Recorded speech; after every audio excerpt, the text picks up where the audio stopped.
Hi, I'm Jodi O'Mara, consultant for high achieving students at the American School of Bombay. I'm going to share with you 5 different ways to enrich and increase the rigor of our students. The first way is to consider new perspectives. When we're looking at our curriculum units, we can look at that and question, how can we use different perspectives to challenge our students? For instance, in persuasive writing, we might have students taking the opposite stance of what they normally take. We involve students with debate in order to have them develop those skills of understanding different perspectives.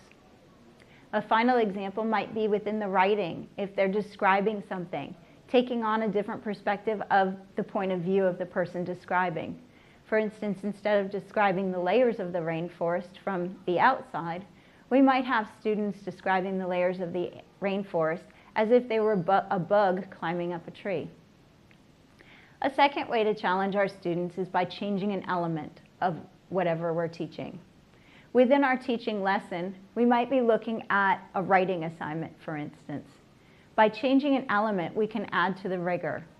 For instance, we might think instead of using a particular word, we might have that student choose to use adjectives or descriptive words and not allow them to use that word.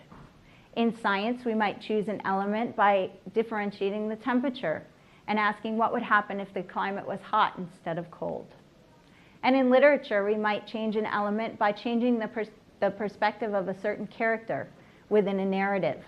Instead of the main character being a mother, what would happen if the main character was a father or even another sibling?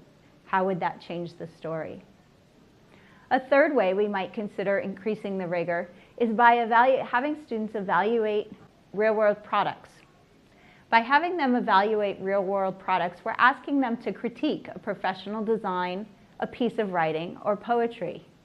That increases their skills of judgment and analysis.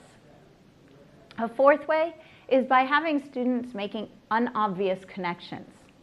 We might ask students while we're studying photosynthesis, how is photosynthesis like playing a guitar? This stretches their creative thinking abilities and has them make new connections. Most of our high-achieving students enjoy these kind of thinking. A final way to extend thinking is by asking for multiple responses. Prompts to do that would include, how can you show another way? How else can you show?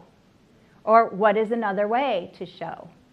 This could be to show, to explain, how could we find another way to say something, or how can we find another way to present something? All of these 5 strategies are used to increase the rigor or challenge for our students who are high achieving within what we're already teaching in the curriculum.